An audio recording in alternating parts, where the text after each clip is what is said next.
LearnAura, complex ideas made simple. Visual explanations for curious minds. Explore, learn, and grow with us.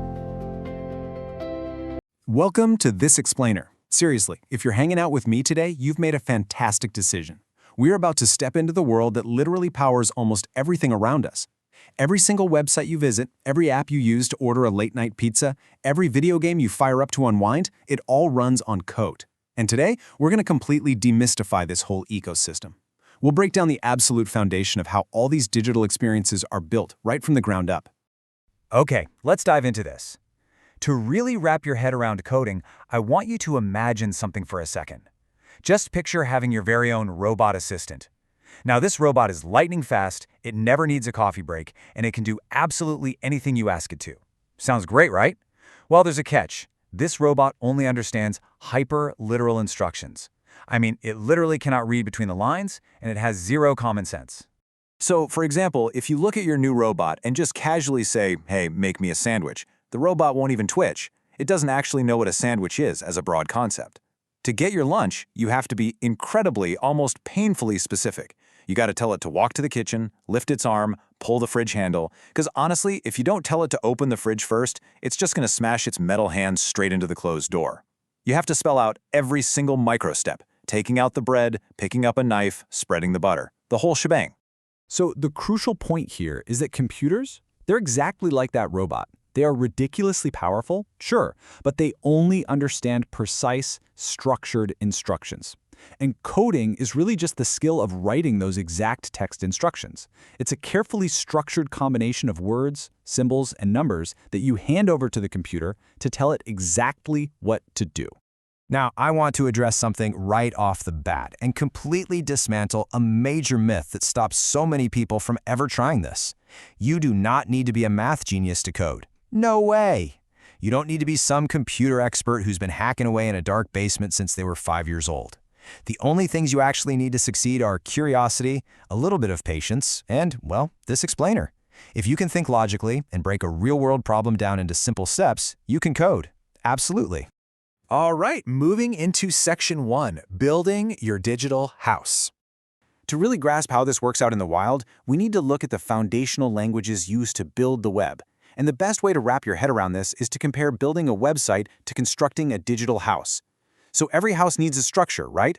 On the web, that structure is HTML. It's the skeleton. It dictates where the layout goes, where the walls are, where the rooms sit. But let's be honest, a house with just a bare wooden frame is pretty boring. That's where CSS comes in.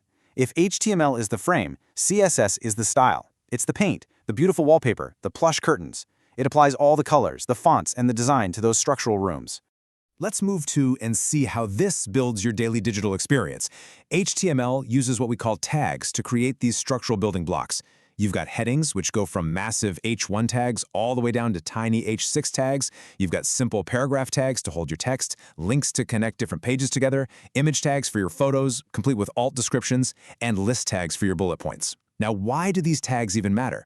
Well, they tell your browser exactly what kind of information it's looking at. It ensures your content is organized, readable, and perfectly structured before we even think about making it look pretty. But, as we established, HTML alone is just plain text. Without CSS, the entire internet would literally look like a boring black and white academic paper from 1994. To bring in the magic, we use CSS. CSS lets you target those specific HTML building blocks using rules. You can change the colors using precise hex codes or RGB. You can tweak the font families, sizes, and weights. You can create perfect layouts using spacing, like tweaking your margins and padding. By targeting specific HTML elements using what are called classes and IDs, CSS takes that boring document and transforms it into a stunning, fully designed masterpiece. But hold on a second. Our digital house looks absolutely fantastic, but nothing actually works. You try to turn on the tap, nothing happens. You flip the light switch, nothing. That brings us to the third web language, JavaScript. JavaScript is essentially the electricity and the plumbing of your digital house. It's the tool that takes a static page and makes it actually functional, interactive, and fully alive. JavaScript just hangs out right there in your browser, patiently waiting for you to do something. It shows outputs like those pop-ups you see. It can magically change what's on the page without you even having to reload it. But most importantly, it responds to events, like when you click a Buy Now button or type in a password or submit a form. If you've ever used a calculator on a website or watched a live countdown timer tick down, yep, that's JavaScript doing all the heavy lifting and math right behind the scenes. Moving right along to Section 2, Python, the Swiss Army knife. So, HTML, CSS, and JavaScript are the trio that completely rule the web. But what if you want to build other things? What if you want to get into data science or artificial intelligence, or maybe just automate some mind-numbingly boring spreadsheet task at work? Well, let me introduce you to Python.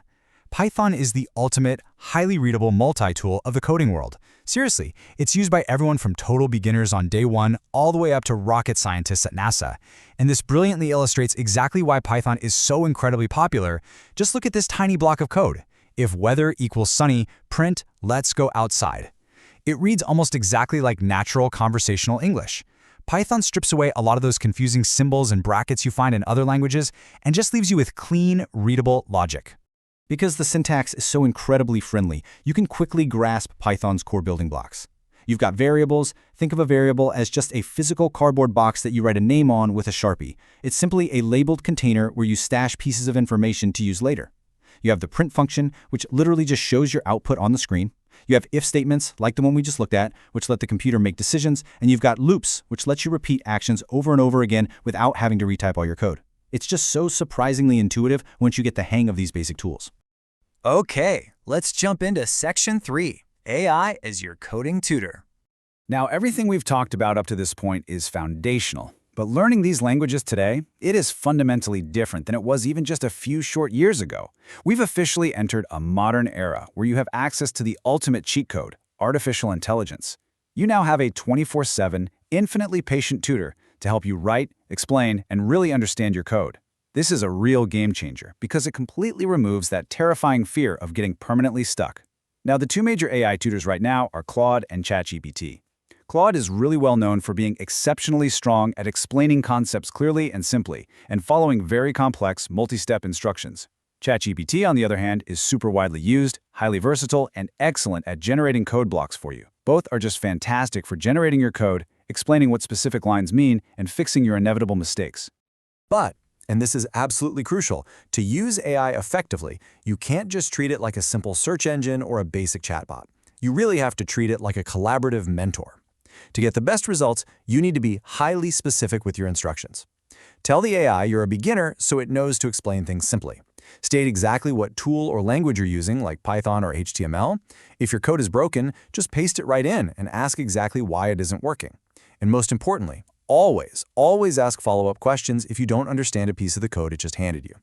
Don't just blindly copy and paste, use it to actually learn. And that leads us to Section 4, the iterative loop. Using AI introduces us to a really beautiful new way of working called the iterative loop.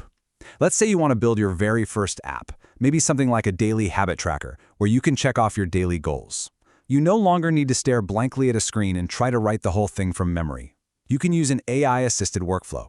And here is how this 4-step workflow looks in practice. Step 1, prompt. You describe exactly what you want your habit tracker to do. Step 2, test. You literally copy the code the AI gives you, pop it in a file, and just see what happens in your browser.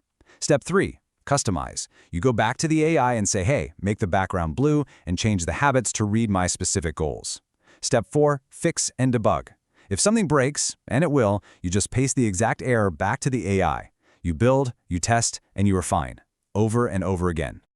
Now, what's really interesting about this next point is the reminder it brings. Your code will break. You are going to get errors, and I really need you to know that debugging is a completely normal part of coding, even for professionals who have been doing this for 20 years. Actually, scratch the idea that pros never make mistakes. The difference between a total beginner and a seasoned pro isn't that the pro never messes up, it's that the pro knows how to calmly get unstuck. Finding and fixing problems isn't a sign of failure, it is quite literally the actual skill you are learning. And with that, we have covered the foundations. You now understand how HTML, CSS, JavaScript, and Python work together. You know that coding is really just giving literal instructions to a machine. And you know exactly how to leverage AI to learn faster than ever before. So my final challenge to you is this. Stop just reading about coding. Stop just passively watching tutorials. Pick an idea, a simple web page, a fun quiz, a budget tracker, and use the iterative loop to actually build it. You've got the tools, you have the knowledge, and you've got AI right at your side. So the only question left to answer is, what are you going to build today?